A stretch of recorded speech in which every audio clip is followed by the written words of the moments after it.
Hello everyone, this is Social Free State from socialfreestate.com. First of all, I'd like to say thank you to the new subscribers. Over the last few weeks I've seen a huge decline in subscribers, and loads of people have unsubscribed, and suddenly a whole load of new people have subscribed. So I'm really, thank you to those who have stuck around and are able to cope with the things that I say, and also thank you to those people who are willing to listen to a different point of view and a different perspective based on political correctness. Obviously, we're in a time when a lot of people are victims of crimes which would be perceived as politically incorrect, in the sense that they are done by the wrong race, and those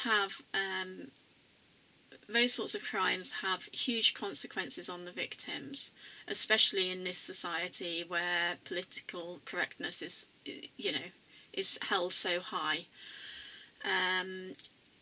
It absolutely destroys you.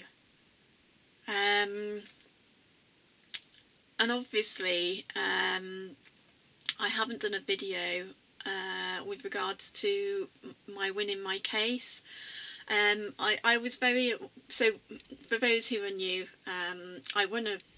I've self-represented. I've self-represented because you'll see it on Twitter or any kind of social media. If you talk to people who work in law or within the legal system, they don't want to discuss what's happened to me or what's happened with regards to grooming gang victims or anything like that. They want to ignore the issue, and they'll throw it back at me, and they'll say, oh well, I don't want to upset you by talking about this, but I'm out talking about this. I don't care about the upset that you caused me. My goodness, I've been raped by someone and I get called a Nazi all the time. So you're not upsetting me by having this discussion and having this conversation with me. So I would appreciate it if you would carry on having this conversation which we've started. But they do tend to chicken out of these conversations, and they'll pass the blame back onto me and say, well, I don't want to disagree with you and I don't want to upset you. And that to me is evident as to why I'm representing myself, which is a huge battle in itself, because representing yourself about such a personal crime against you is by all means no easy matter. But the dismissive nature of so many legal people is just a huge explanation as to why I'm doing this alone, and why I hope that more will bring these cases for themselves as well, because I don't think that the courts have any understanding of the emotional effects of these politically incorrect crimes against us. I just think that they are being dismissed. The emotional and mental health consequences of these crimes are being dismissed because people are too scared to talk about this issue, because it may harm their career and it may harm their lifestyle and the life that they've adapted to and become accustomed to. So yes, I have managed to win that part of the case, and I'm over the moon about it. It was accepted by the courts that I didn't come forward, and I delayed reporting the crime to the police because I feared being arrested for racism. And that was accepted by the judge, and that was really good. But I've been a bit consistent with my emotions. I've not been celebrating too much, because I still know that I have this next hurdle to overcome. And the next hurdle is that I then have to explain why being raped by a marginalised or you know, minority person is having such a huge emotional effect. Now, I suppose over the last few weeks, evidence to provide on my case has mounted up rapidly, which is a good thing for my case, but it's a bad thing for society as a whole, I think, because obviously I'm very alarmed as to how fast we are entering and drifting into this into a police state. In fact, I was reading an article which was written in 2015, and you know, they were talking about how Britain was a police state at that stage, and now we're in 2018, and I think we're seeing it at an extraordinary rate, just how bad of a police state we are in. And I think that that's why it's so important to me now to really fight this case and you know, take it to the highest level which I possibly can within the legal system and the court system, and representing myself. I think that representing myself means that the courts will actually see and hear firsthand the effects that these kind of rapes and crimes against us has on us as victims, rather than hearing it through a solicitor who might not want to actually discuss in detail the issues which I will quite gladly raise, and I don't care if it makes the court system and the courts and the solicitors and the judges feel uncomfortable. They really need to know what's being inflicted on us as victims. So, as I've slightly mentioned, there's been a lot going on which sort of makes you feel as if you're entering or have entered or long been living in a police state. And one of those situations started a few weeks ago where Britain First, the members, I don't know what their names are, sorry about that, I don't know what they're called, but and I don't follow them, and I don't actually like them, and I don't like their tactics. However, what they did was they approached a member of a grooming gang who was actually then convicted, and this man had been raping and gang raping girls, or a girl, or whatever it is, and they got convicted and sentenced to jail for confronting this paedophile who was obviously grooming white girls, and they've been put in jail. I think that the man has faced some violence in jail, I don't know, but it wouldn't come as any shock, really. You'd imagine that there'll be a lot of Muslims in there who will be, you know, all too willing to harm people who oppose Islam and Muslims.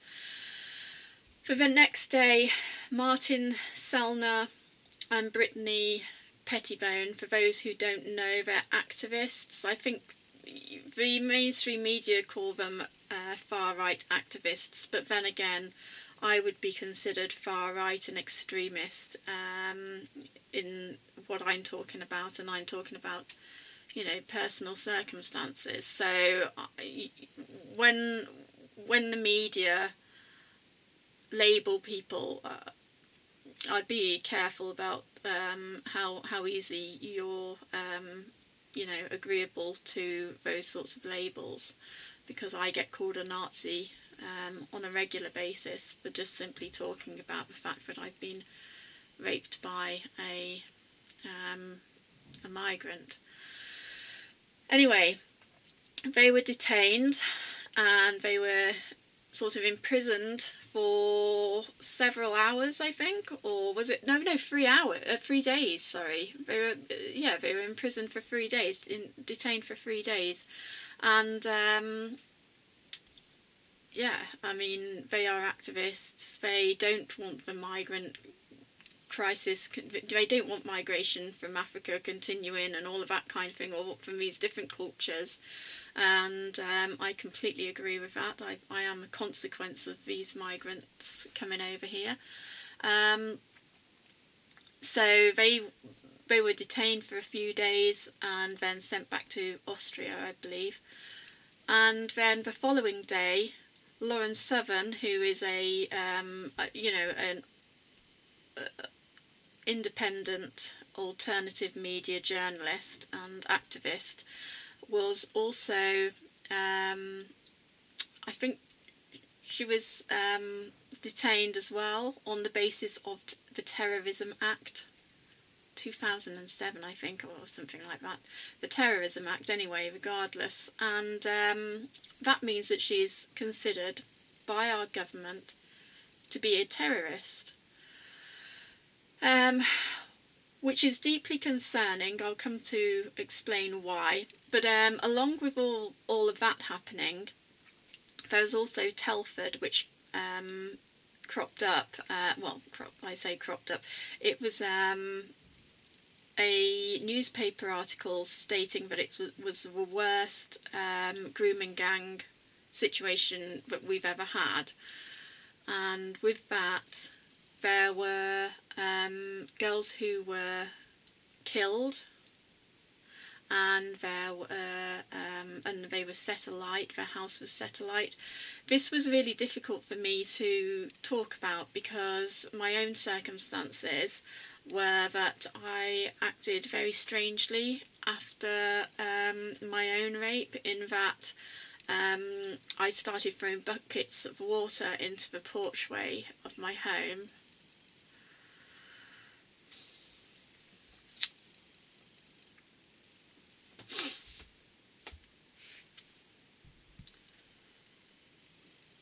Sorry about that. Yeah, I was throwing buckets of water around my home as a way of protection, because I was absolutely convinced, and I suspect that was because of a threat, that I was going to get set fire to as I slept. And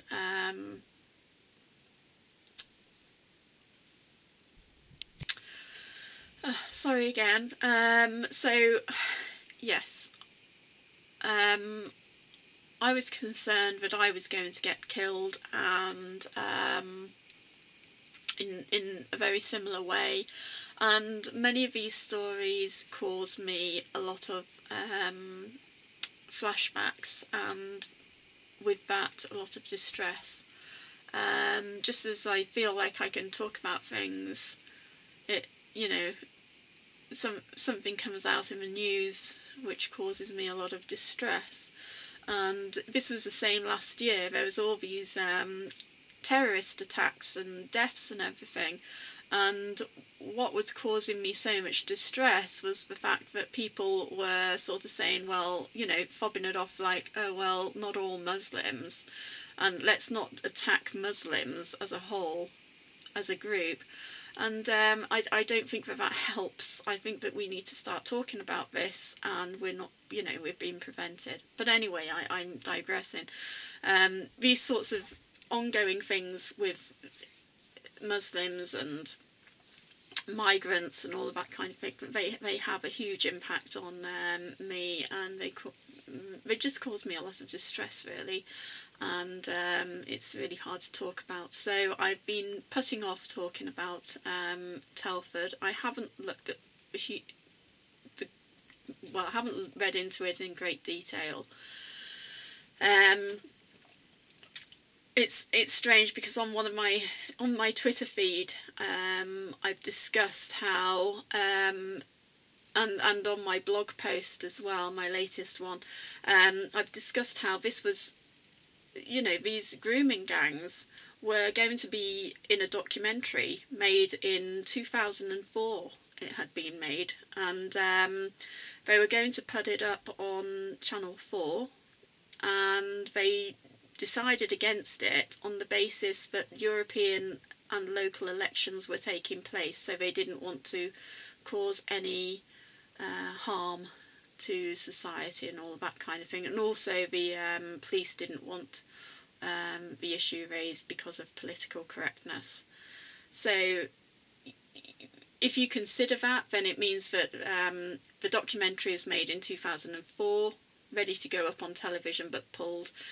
So the documentary would have been filmed in 2003, and the investigation would have been taking place around 2002, maybe even 2000, something like that. So the mainstream media have had their hands on this for a very long time.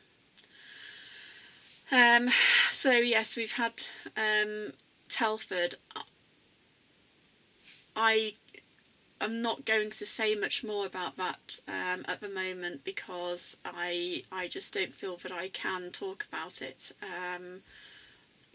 because I get so emotional, and even though my own situation is different in the sense that I didn't have to go face all that exploitation in that sense, I still find it so hard just to even contemplate talking about these sorts of things. So I try to avoid it when it does, come to the surface, as I'm sure many of us do, because it's so difficult to come to terms with, and it's so easy for the mainstream media to say, well, this happened because the girls were working class or from lower class families. No, I think that the reason you're not discussing it is because they're from lower class families. Had they have been from upper class or middle class families, then I'm sure you would have put the effort into discussing it at a much deeper level. So I think it's actually the mainstream media who are showing their prejudice against people of different class in that sense. Also, what else has there been? I've lost track because I kept crying. Count Dankula. He's been he's been convicted. He hasn't been sentenced yet. They're dragging that on even longer for him, and I know that feeling. I mean, I'm not. This isn't for a crime or anything, but the court system dragging on these cases is sickening, and that will also be down to government funding as well, or lack of. So he's waiting for sentencing, and all he did was a joke.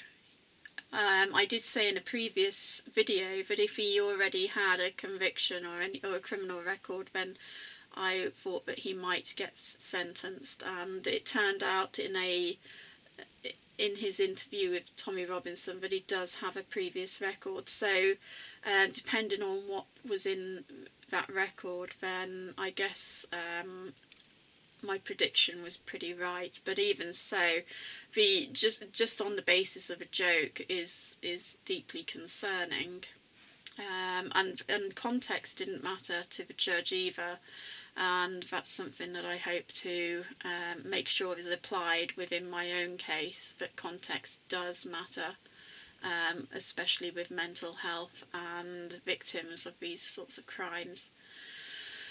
So Count Dankula has been convicted. Lauren Severn, Martin Salner, Brittany Pettibone. I'm sure a lot more else has gone on. With regards to Lauren Severn, it's been the case that Amber Rudd, who's the Home Secretary, she's been keen to get a bill passed so that those who are watching terrorism videos or terrorist videos on the internet can get sentenced up to 15 years. That's so concerning to me, because they consider Lauren Severn a terrorist now, and she's been banned from the UK forever, from my understanding. And she's considered a terrorist, and so if that kind of bill was passed, and it looks increasingly like it will be, and you repeatedly watch Lauren Southern, then you could end up being sentenced for up to 15 years for watching her. And similarly, there'll be other YouTubers who are just talking about, you know, their concerns with society and how it's heading in a police state, and you'll be arrested. You can be sentenced for terrorism for watching these sorts of things. So I've been feeling utterly depressed over the last few weeks, and also with this Russia thing, which seems to be you know, the timing was just perfect, really, wasn't it? It was timed, because the BBC, they didn't report on Telford. They didn't report on it for a few days, and then when they did initially report on it in the news, they reported on it. They highlighted it for 14 seconds. So 14 seconds is all they gave to that you know, that piece, and then they did another piece a couple of days later. But at the same time, all of this Russia, you know, this incident in Salisbury with Russia, which is just bizarre, really, because the lab where they tested for this formula to see if it was a Russian formula, they have been testing this since 2016 in that very same lab, which is just down the road from Salisbury, and it's actually in an academic paper, which I'll try and find, and I'll link to the description box below. But they've been testing this formula and trying to accomplish making it since 2016, and the formula is actually written in a book by a whistleblower. So, I mean, the formula's been on the World Wide Web for many years, and I just feel that one of my other concerns is that the presidential campaign, Hillary Clinton, in her campaign, she kept saying that she was going to start war with Russia and all of that kind of thing, and I mean, I didn't understand what was the need, other than economic reasons, and not our own economic reasons, but you know, the top 1%, their economic reasons. It would be beneficial to them for a war to be started against Russia. It wouldn't be beneficial to any of us.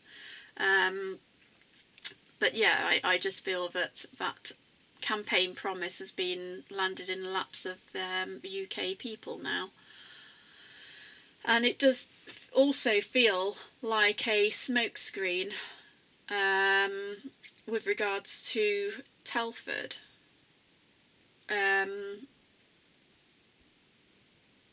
So I think that also what we're going to see is a huge crackdown. Well, we already have seen a crackdown, because Tommy Robinson has been deleted from Twitter. Lots of people are being deleted from social media.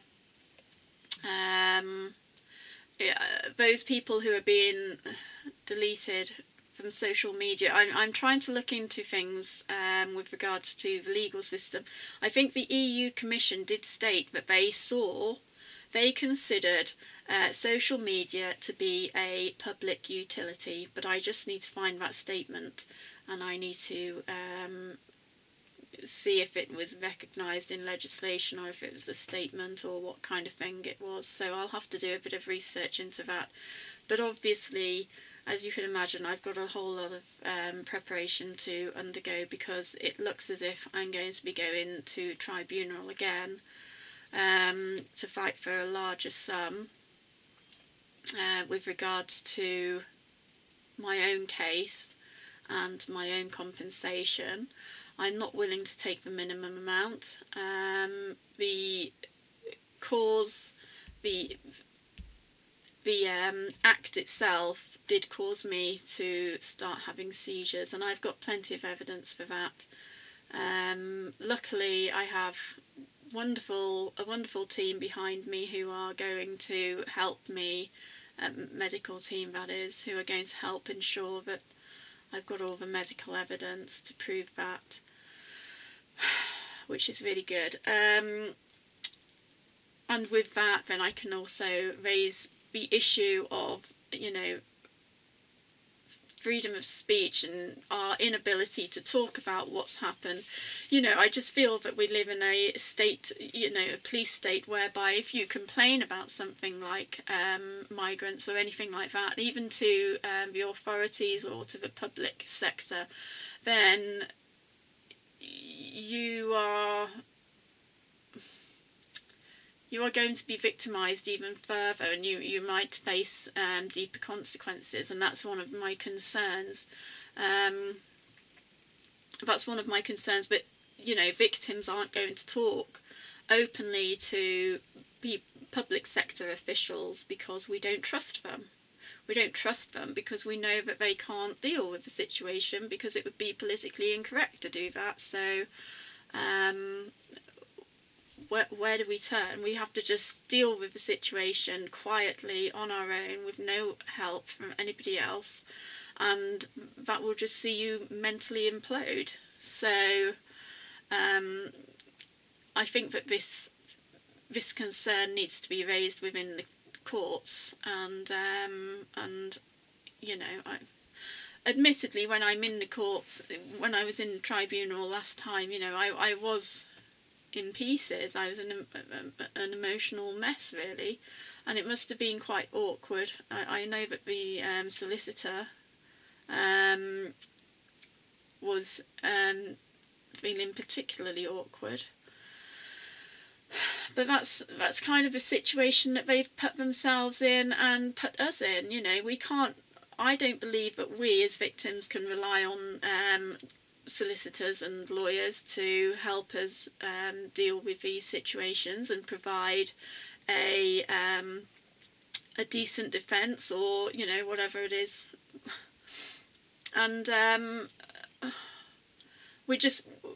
only way that we can deal with this is by, you know, wearing our heart on our sleeves and telling the legal system this is the situation you've created. And what I would like to see is that victims like myself and victims of grooming gangs, of politically incorrect rapes, I call them, we will receive a higher level of compensation due to the societal and cultural pressures on us to not discuss it and not disclose it. And I think that because of those sorts of pressures, we do deserve a higher compensation need. And also, if we do get a higher compensation amount, then it might encourage the government and the officials and the authorities to take their jobs more seriously and start preventing these sorts of crimes happening. Anyway, that's really all that I can say at the moment. Unfortunately, my laptop has broken. I don't know how I'm going to get all this sorts of information up on the internet. I don't know how I'm going to do things because I'm not I'm a bit of a technophobe. So I think that while I'm preparing my case for this next court battle, then you're going to see a lot less of me. But please don't unsubscribe, because I'll provide the details of what happened with that case as and when it all, you know, finishes, and I know the situation. You can hear me on my Podbean podcast because I talk quite intimately on that, because I think there's only about 2 people who listen to it. So you know, I kind of really open up from an emotional point of view on that Podbeancast, so you might want to take a listen to that. But yeah, I'm. It's unlikely that I'm going to be on YouTube for a while I'm just dealing with this case and preparing for it, making sure that I've got all the medical evidence to back me up with this, and also, you know, collecting all these articles as and when they're happening. If you're in the UK and you're coming across these articles, please retweet them to me, because if and especially if they're mainstream articles, you know, from your usual like Guardian, Independent, BBC, Telegraph, Daily Mail, and all those sorts of newspapers, because I used newspapers in my last tribunal case, and that was what helped me win. So if I'm making a collection of all these issues which, you know, are to do with cultural and societal, politically correct pressures on us as a society and a culture as a whole, then I can build a much bigger and better case. So do please feel free, and it would be really helpful if you could do that, because it would stack up my case so that it's, you know, huge. And then hopefully I can set precedent again and ensure that other victims are getting a lot more compensation. And it's worth bearing in mind that it's you, the taxpayer, who are paying this compensation with regards to these rapists and rape gangs. When they rape, they don't pay the compensation, or, you know, unless they've been taxpayers themselves, but it is the taxpayers' money which pays back to us who are the victims of those crimes and criminal injuries. So I don't think that many people recognise that, but yes, you're paying for their crimes with regards to the compensation they owe to the victims. So you should be angry about that, and you know, insist. You know, well, I don't know what you should insist, but I feel, as an ending, I feel that things are going very, very dark. I hope that I have success this year with regards to this case. I will be gone for quite a while, but if you can follow me on Twitter, then any blogs or podcasts which I do, you'll be notified of, and then you can have a listen to them or read of them. I think that my website does a whole lot better than even my YouTube at the moment, and also my podcasts. My website seems to get a lot more visitors, but I shouldn't brag about that, because there'll be someone listening in who doesn't like what I have to say, and try to put an end to that. Thank you for taking the time to listen to me. Thank you for subscribing. I really hope that you can follow me on Twitter so that you'll get updates, and here's hoping that I win another case, and also that things start to improve. I think with regards to Brexit, I don't think that, you know, with this whole Russia thing going on, which I don't believe, because there's absolutely no evidence to go along with it, I think that, you know, this kind of war thing against Russia is a lot of pressure on the British people. If there was a second referendum and this Russia thing was going on with, you know, what seems to be like their attack and hope for war, then it would seem that people would be more invested in staying in the European Union, which is probably why there's a lot of pressure on European countries to get rid of the Russian diplomats. I probably sound very conspiratorial, but I don't care, because I don't trust any of the authorities. I've completely lost trust, and I suspect that the reason why you're here watching me is because you've completely lost trust as well. Anyway, take care everybody, and I will be back, but it won't be for some time. So if you want to do, you know, any live streams, just let me know. Email me, it's on my website. But I can do them, but I just can't do the videos. My laptop's turned to rust, basically. Okay, thank you, subscribe, and please follow me on Twitter. Thank you, bye.